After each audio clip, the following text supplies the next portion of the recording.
მოგესალმებით და ძმაო და სხვაო თქვენს წინაშე Beyond Zero Production. ეს ვიდეო დაახლოებით 9 თვით ადრე უნდა დადებულიყო, მაგრამ რაც არის. ამჯერად ვისაუბრებ გასული წლის, ანუ 2024 წლის საუკეთესო ფილმებზე, იმათზე რაც მე ვნახე. აქვე გაგაფრთხილებთ, რომ სია არის მაქსიმუმად სუბიექტური და ყველას გემოვნებას ვერ მოერგება. ასე კი ბევრს აღარ გავაგზავნებთ და დავიწყოთ.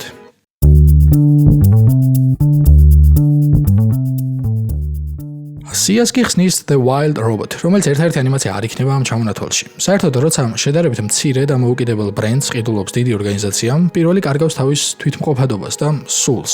მაგალითად, როგორც Disney-მ იყიდა Pixar-ი, Universal-მა იყიდა DreamWorks-ი, თუმცა Apple-მა იყიდა Beats by Dre. საბედნიეროდ Wild Robot-ში მაინც იგრძნობა DreamWorks-ის გავლენა, განსაკუთრებით ანიმაციის პირველ ნახევარში. პირველი აქტი არის გასაოცარი. ნახვისას გამიშდა განცდა, რომ მოუყურებდი რაღაც მართლა ახალს. ყველაზე გასაკვირი იყო მძიმე და ტრაგიკული მოვლენების ამსახველი სცენები, როგორებიცაა ხოცვა-ჟლეტა, ძარცვა, სიბოროტე, უგულობა და ასე შემდეგ. უფრო გამაოგნებელი კი არის შავ იუმორთა და ნიჰილისტური ფილოსოფიით გაჟღუნთილი პერსონაჟების მონოლოგები, განსაკუთრებით ოპოსუმების ოჯახი, რომელიც ყველა სცენას 1000-ჯერ უფრო უკეთეს ხდის. სამწუხაროდ მეორე და ფინალური, ანუ მესამე აქტები არის ძალიან საშუალო და დონეს ვერ ინარჩუნებს. ანიმაციის ვიზუალური ნაწილი ფანტასტიკურია.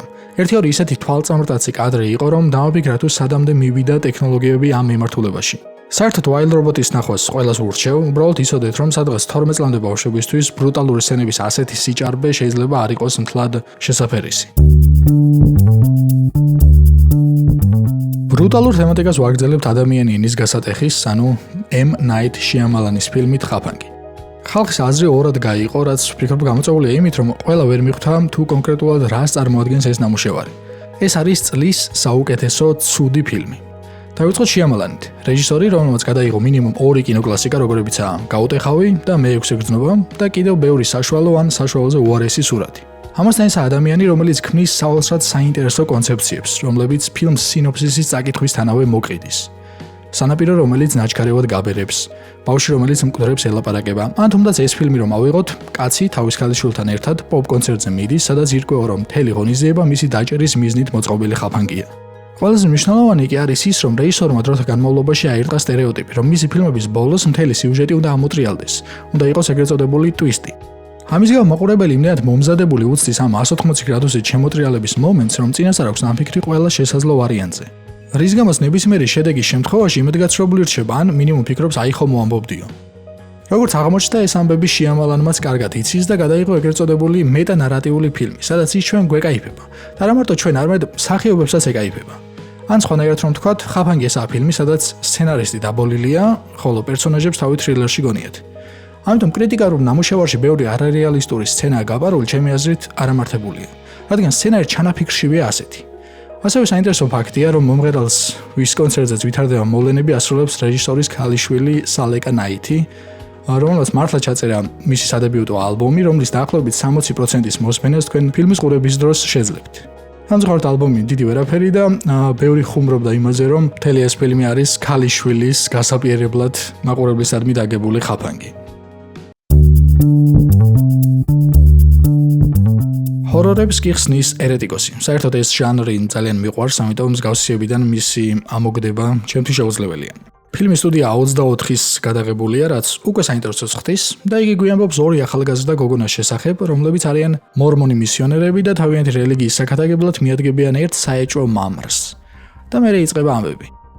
საერთოდ სიუჟეტებზე ნაკლებ ყურადღებას გამომახვილებ მთელს ამ ვიდეოში, უფრო აღვწერ ემოციებს, რაც ნამუშევრებთან დამიტოვა.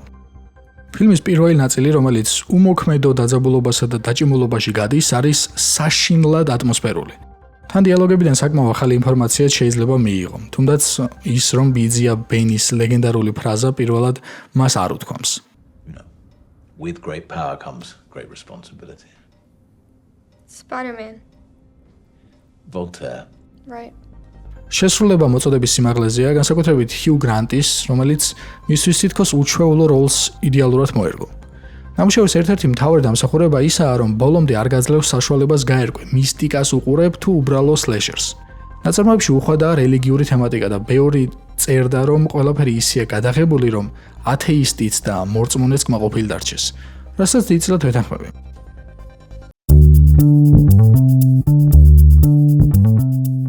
მე-12 ადგილს კი იგავებს ასევე გარკვეულწილად საშინაო ფილმი Strange Darling. არ მეგონა რომ ეს ფილმი ამდენად მომეწონებოდა, უბრალოდ აღმოჩნდა რომ იგი იდეალურად ასრულებს თავის მთავარ მისიას.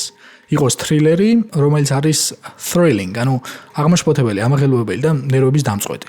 გირჩევთ ტრეილერს არ გაეკაროთ, რადგან ზემოდან ბევრი რამაა ნაჩვენები.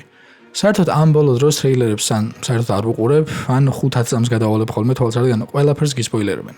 დაახლოებით 1 თვის წინ მქონდა უნიკალური შემთხვევა, როცა IMDb-ზე უბრალოდ ფილმის ჟანრებს ვნახულობდი და რა ვიცი, როდიდან გახდა ეს ჟანრი, მაგრამ ჟანრს ეწერა AI და ამან დამისპოილერა ფილმის მთელი პირველი დაახლოებით 40 წუთი. უცხო ძვირფასს კი რომ დაუბრუნდეთ, ესაა ფილმი, სადაც ქალი და კაცი ერთმანეთს ხვდება, გააწყვეტენ ღამე ერთად გაატარონ, მაგრამ აღმოჩნდება, რომ ამ ადამიანების მიღმა მრავალი საიდუმლო იმაღლება. ორივე მთავარი გმირი არის ძალიან საინტერესო და რაც თავარია მრავალმხრივი. ფილმის ბოლოს გიჩნდება სურვილი დაჯდე და ცოტა დაფიქრდე ამ ტიპაჟებზე. განსაკუთრებით ერთ-ერთზე, რაც ნამუშევარს აშკარად დადებითად ახასიათებს.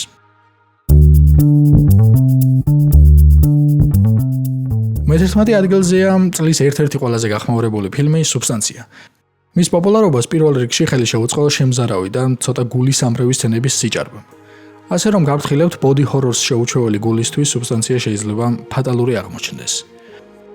თავარი მაინც არის თემატიკა, როგორ ქმნის სოციუმი ქალისგან უბრალოდ სილამაზის მატარებელ საგანს და როგორ კარგავენ ადამიანები საკუთარ იდენტობას მუდმივად ამ სილამაზესა და ახალგაზრდობაზე ნადირობაში. ორივე მთავარი გმირი შემსრულებელი ბრწყინვალედ ასრულებს, ერთის მხრივ დემი მური, რომლის პოპულარულ ფილმებში დაბრუნება სასიამოვნო ფაქტია, მეორეს მხრივ კი ჰოლივუდის ამომავალი ვარსკვლავი მარგარეტ ქუოლი, რომელიც ოლდებს შენ კიდევ სერიალ Leftovers-იდან გვახსოვს. ამასთან მარგარეტ ქუოლი გახლავთ ვარსკვლავური წყვილის ერთი ნახევარი, მისი მეუღლე კი არის ჯეკ ანტონოფი, ადამიანი, რომელსაც ატლასივით მხრებით უჭირავს ბოლო 15 წლის ამერიკული პოპ მუსიკა. იგია პროდიუსერი ტეილორ სვიფტის თითქმის ყველა ალბომის, ლანა დელ რეის ბოლო 3 ალბომის, ლორდის ალბომების, კლეროს, სენტ ვინსენტის და აშ. სუბსტანცია ვინაიდან ისედაც გასული წლის must watch სურათად იქცა, ჩემ რეკლამირებას დიათ არ საჭიროებს, მაგრამ თუ მსგავს თემატიკის ფილმის ნახვა გსურთ, აუცილებლად ეწვიეთ ნეონის დემონს და ტიტანს.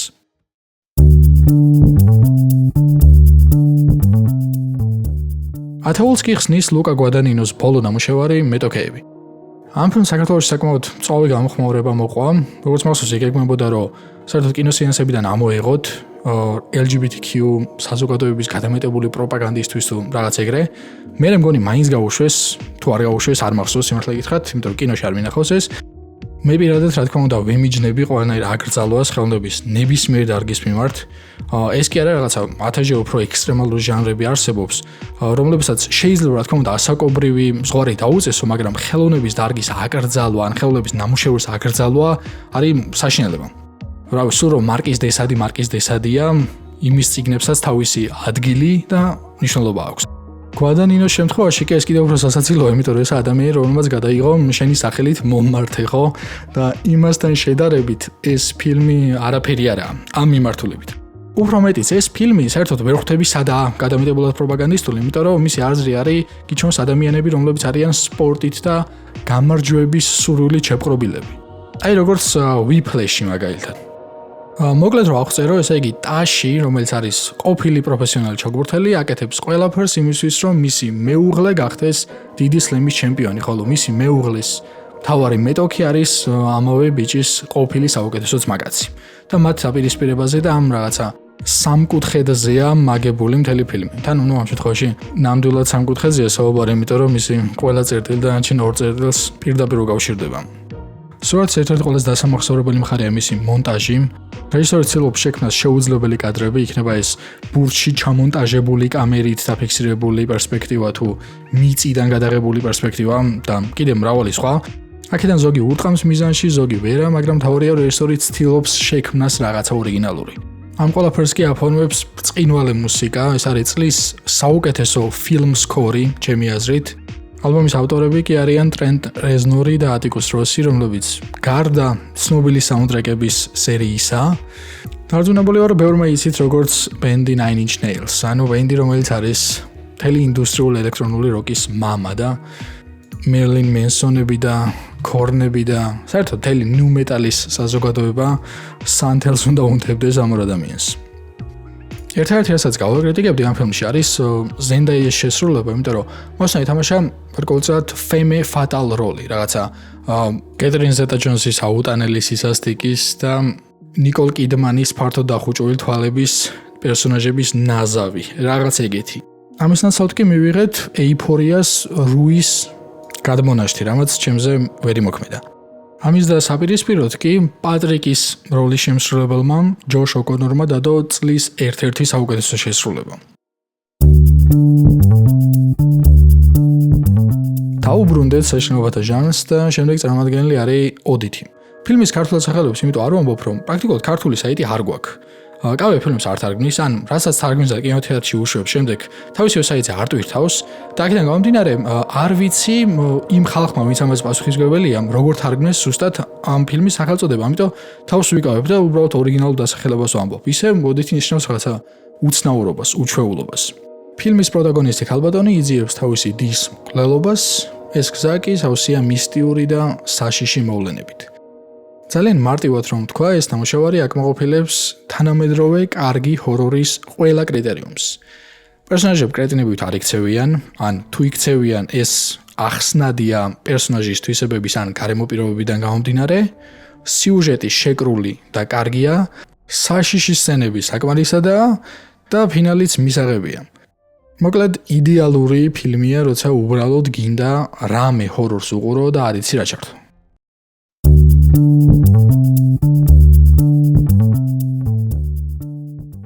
აქედან ვიწყებთ ფილმებს, რომლებიც ჩემთვის ერთი თავით მაღლა დგას ვიდრე ყველა აქამდელი.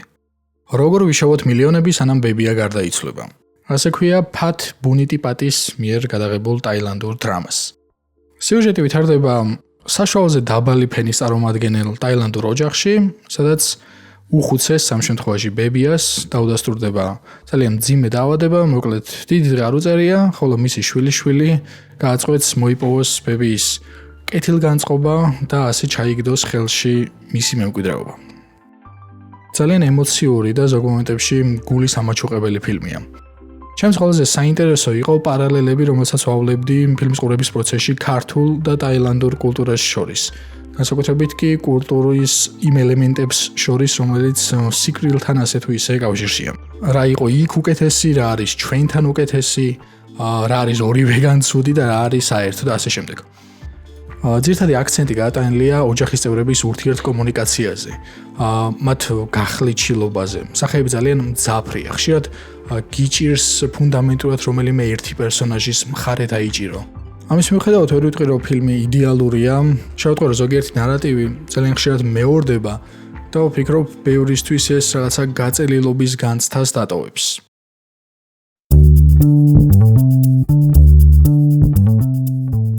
მეშვიდე ადგილზეა The Different Man. ერთი კრიტიკოსი ამბობდა, რომ ეს არის სუბსტანცია ოღონდ კაცებისთვის, რასაც თლად ვერ დავეთანხმები, რადგან მე როგორც სისგენდერულ ჰეტეროსექსუალთა ამარ წარმომადგენელს შიშველი მარგარეტ კვალისა და დეიმურის ყურება მირჩევნია სებასტიან სტენის სიფათის სქერას, მაგრამ ეს ფილმი მაინც უფრო მომეწონა. რადგან ყველაფერი, რაც ოდნავ ზედაპირული მომეჩვენა სუბსტანციაში, აქ ერთი ფენით უფრო ღრმად იყო წარმოდგენილი, თან რაღაცა კაფკაესკურის თავიჭლებები წამოიღო. ფილმი არის იდენტობის და საკუთარ თავთან გაუცხოების პრობლემატიკაზე. აქეცაა პლასტიკური ქირურგიის ნარატივები და ამიტომ აიგივებენ ხოლმე სუბსტანციასთან. თუმცა აქ რაღაცა შემზარავი და შემოწუხებელი კადრები არ არის, ეს არის წმინდა დრამა. ფილმის მთავარ პერსონაჟს აქვს გენეტიკური დაავადება, რომელსაც ქვია ნეიროფიბრომატოზი. საინტერესოა, რომ ორი მთავარი პერსონაჟიდან ერთ-ერთის მსახიობს ადამ პირსონს და თავად რეჟისორს არონ შინბერგს ორივეს აქვს ეს დაავადება და ამ მხრივ მიხვდებით, რამდენად უფრო მნიშვნელოვანი იყო მათთვის ეს ფილმი პიროვნულ დონეზე. ამ ყველაფრის ბონუსად კი ფილმს აქვს ძალიან უცნაური და სასროლი, რომელიც ყველას მოგცემთ საკუთარი თეორიების წარმოქმნის საშუალებას.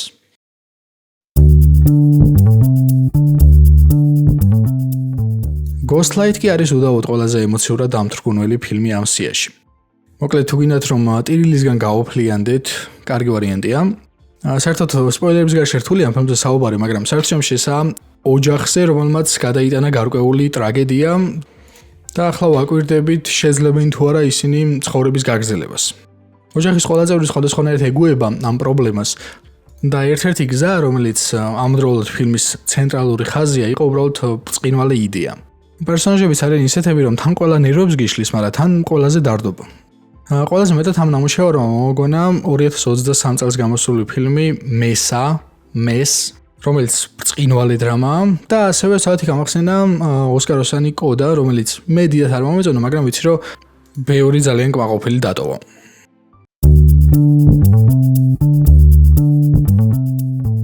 ხუთეულს კი ხსნის Late Night with the Devil, რომელიც არის ალბათ ყველაზე უნიკალური საშინაობათა ფილმი, რაც კი ბოლო 5 წლის განმავლობაში გამოსულა. ჟანრობრივად ეს არის მოკუმენტარის და found footage-ის ნაზავი, ანუ pseudo-დოკუმენტურის და ნანახი ფირის ჟანრების ნაზავი. თან found footage-ის ჟანრის 99% სრული ნაგავია ხოლმე და ამ მხრივადაც გამორჩეული ნამუშევარია.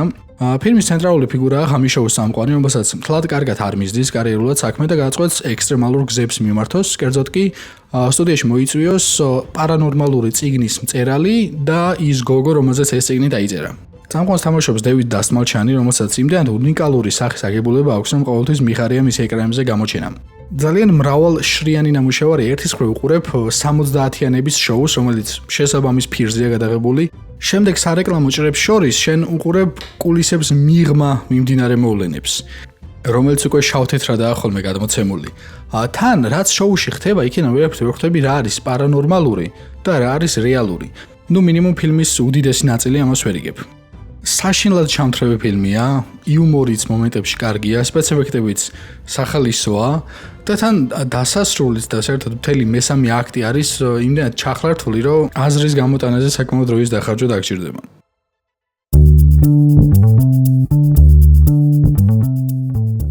ნამდვილად კივილი გახლავთ ფილმი ორ ებრაელ ბიძაშვილზე, რომელიც გადაწყვეტს თავიანთი წინაპრების ხსოვნის საპატივცემულოდ მოინახულონ პოლონეთი და ნახონ იქ ჰოლოკოსტის ნარჩენები, როგორიცაა მემორიალები, გაზის კამერები და ასე შემდეგ. ფილმი გადაიღო ჯეს ჰეიზენბერგმა და ამავდროულად იგი არის ერთ-ერთი მთავარი პერსონაჟი და მარტივად მივხვდეთ, რომ ძალიან პირადი და ახლოა მისთვის მთელი ეს სიუჟეტი. თუმცა ეს არის სტანდარტული ფილმი ჰოლოკოსტი, როგორიცაა შინდლერის სია ან პიანისტი. ეს არის body movie, რომელშიც ყველანაირი სიმძიმე იქნება ეს მოგონებები, სევდა თუ მელანქოლია გატარებულია ტრაგიკომედიურ ლინზაში.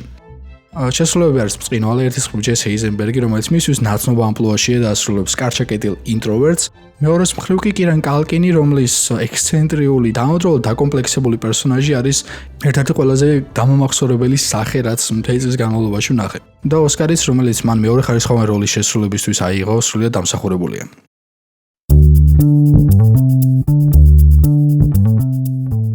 სამეულს კი ვიწყებთ ფილმით ანურა, რომელმაც გასულ წელს ყველა ჯილდო გაზიდა და არც თუ უსაფუძვლოდ. რადგან ეს ფილმი აერთიანებს ყველაფერს, რის გამოც შეიძლება წახვიდე კინოთეატრში. რომანტიკა, კომედია, ტრაგედია, ექშენი, თრილერი, თავგადასავალი, ეროტიკა, ყველაფერი ერთად. ფილმი გვიამბობს სტრიპტიზიორ ანურასა და რუსი ოლიგარქის შვილ ნიკოლაის სიყვარულის ისტორიაზე. საერთოდ რეჟისორმა შონ ბეიკერმა უკვე მეძავების, სტრიპტიზიორების და სექს-მუშაკების თემატიკა დახურა და წარმოგვიდგინა თითქმის ყველა შესაძლო პერსპექტივიდან. მაგალითად 2021 წელს გამოსული ფილმი Red Rocket, რომელიც უკვე გახუნებული პორნოვარსკვლავის ისტორიას გვიამბობს, იყო ჩემი წლის საუკეთესო ფილმი, თუმცა არც ანურაა ნაკლები. ფილმის პირველი და მესამე აქტი არის ჩინებული, ხოლო მეორე აქტში კომიზმი და სატირა ოდნავ გადამეტებულად მომეჩვენა, ისე რომ ტრაგიზმისა და რეალობის აღქმას ოდნავ გირღვევს. ასევე აუცილებელია აღნიშნო, რომ ფილმის დიდი დამსახურება ისიცაა, რომ მასში არსებული რუსულენოვანი პერსონაჟები აბსოლუტურ კრეტინებად არიან გამოყვანილები, რასაც ყოველთვის მივესალმები.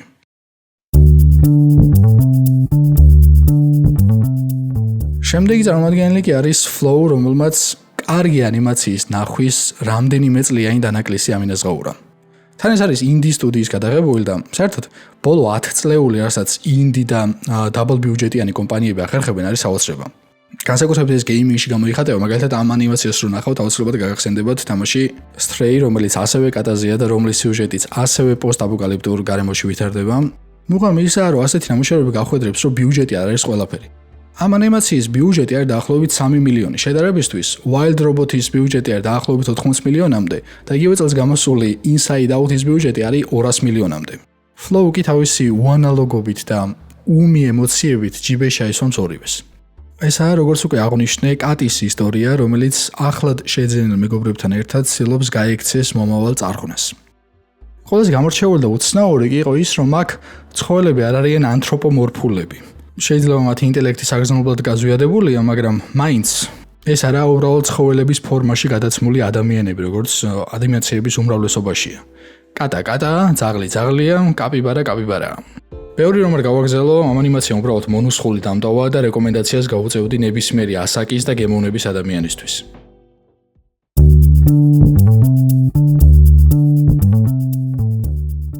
წლის საუკეთესო ფილმი კი ჩემთვის იყო Red Rooms. ეს შედარებით ნაკლებად ცნობილი კანადურ-ფრანგული ფილმი, რეჟისორიც კანადელი ფრანგია. სიუჟეტურად გამიჭირდება მის მტკიცება თუ რითი გახდა ეს ფილმი ყველაზე გამორჩეული, მაგრამ პროტაგონისტს რაც შეეხება ეს აშკარად იყო წლის ყველაზე საინტერესო პერსონაჟი. დაახლოებით 25 წლის გოგო, რომელიც მოდელად მუშაობს, ჰობად მკვლელობებს იძიებს, ვარჯიშისას უსმენს ადაროქს და რინგტონად უყენია ვივალდის ზამთარი.